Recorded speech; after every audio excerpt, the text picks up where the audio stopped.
at like every perfect opportunity, right? Like he saved a couple heroes, I think, here and there during the games yesterday. But the one thing about Bane that's really cool is he is probably one of the most underrated zoning heroes in the game because his stat gain is insane. He has good base health, good base damage. He's got okay armor.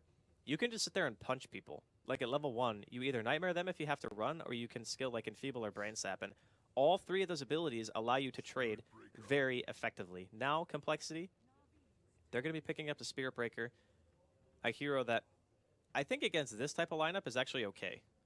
Yeah, I mean it's going to be nice against the Jar early on, and also against the Bounty Hunter, of course, in the sense that you're going to be able to focus on him, get that dust on you, and a few bashes should be able to bring down the relatively squishy hero towards the start.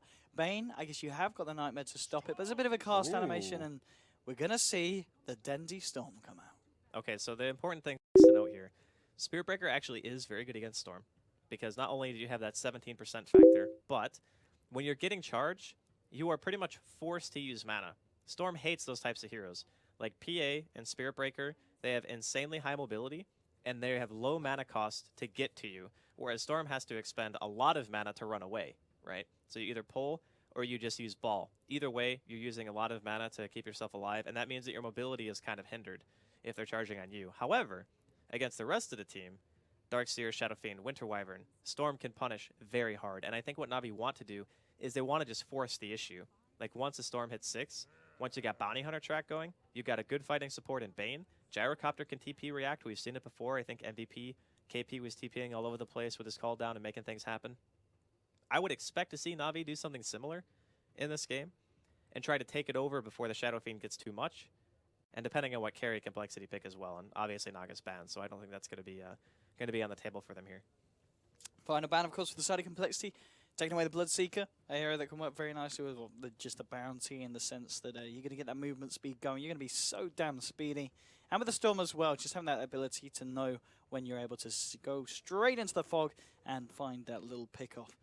It's and just a relatively nasty hero to play against. Razor, the final ban here from Na'Vi, and indeed Complexity still looking for that position 1 hero here for Zizzy. And I mean, what is left? I think they were expecting maybe safe lane SF? Because Razor is okay, but I'm kind of wondering because Razor versus Storm mid, the Razor obviously wins, right? And then you can put SF in the safe lane, you can farm him. So maybe Na'Vi were expecting something like that. Because safe lane Razor is okay, but it's very dependent on what offlane hero you have. So if you're sending down a hero who's not really good against static link, then it's fine, but Juggernaut is going to be the choice here. From Complexity. Another hero. Oh, it got through. We've seen a lot of times it's been banned out in various matchups. But this is actually not... I mean, it's an okay Brood game, but it's not like an amazing one. Like Darkseer, if they want to rotate their lanes, they would have to do something like Juggernaut, Winter Wyvern, and then have the Darkseer bottom, because it's support Spirit Breaker, right? I don't know, this is a little bit weird from Complexity. I want to see how they run their lanes. It's going to be interesting. They might even run it like we saw them in the first game with the Undying. They kind of have Moomiand and Z-Freak opting to kind of stick together on the lane. Yeah. Working as a team. I think they would probably, if they were going to do that, do they go top? Or do they actually go up against the Brood? Because I think Winter Wyvern is terrible against Brood in lane. And Juggernaut's okay. But the problem is you have to use like almost all of your mana to spin just to kill spiders, and if they run away and you don't kill them, then you just don't have a spin, right? So Juggernaut's kind of like a 50-50 against that hero, I feel. Maybe they just put... No, I think they actually have to leave one hero offlane and have everyone bottom, just to keep the Brood down. Okay, well, we'll see how it pans out here with this Jug. First Jug that we've seen in this TR5 group stages so far. We've seen it banned out a fair few times, especially against Na'Vi.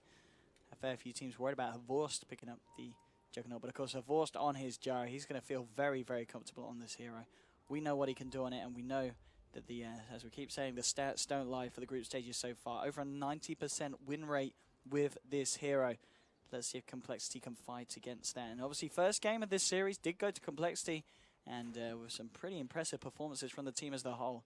So let's see if they can do it again here in Game 2 up against Na'Vi.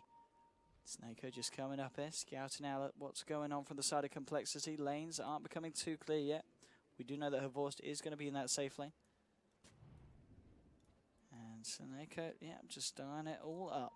Nothing going to kick off as of yet. Funning has come down to this bottom lane. And it looks like Complexity will simply secure themselves the bottom rune. Na'Vi looking to get that top rune here for Dendi to help him on his way to the bottle. Both of the heroes, of course, Nel Tally has been picked up by Denzi, and we've got the Wraith Band on Shadow Fiend to help them out in this mid lane matchup. Snako, maybe we can see if we can look for a steal. He's not going to get it though. Shadow Fiend able to take himself the bounty rune, and Dendi getting himself the top one. Snako just trying to put down a little bit of harassment here onto Swindle. I mean, it's that's really pretty annoying. Nice, actually. yeah. I mean, it's a third of his health gone. The thing is, he only has 2 pull tangos, and those things have a 60-second cooldown. So if he keeps doing it, it's just a huge nuisance, right? Like now he's at half HP, which means Dendi can just walk at him and punch him. Like Dendi's got his salve out. I'm sure Melons will be sending his out as well, but he's going to have somebody deliver it to him because the bounty is going to be camping the courier, and Complexity are going to be aware of that. They've also sentryed mid already, and we are going to see that matchup that I was thinking is they don't actually want to put the safe lane hero in the safe lane because Brood is just way too annoying.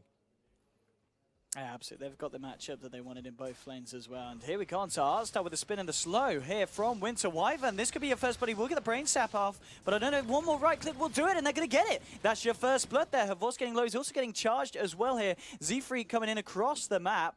This could be a second kill. Havorst needs to be careful. ZZ has clarity and South back up. And here we go with the charge onto Havorst, the body block as well. He's trying to do what he can here with the rocket barrage. It's not going to be enough, and that's going to be a second kill here for Complexity in the top lane.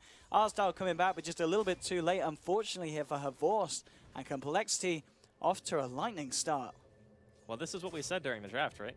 They need to make something else happen to make it so that even if Swindle is getting camped by the bounty, which at the moment he is, and they both tango the sentry wards. I think that's the second time that's actually happened.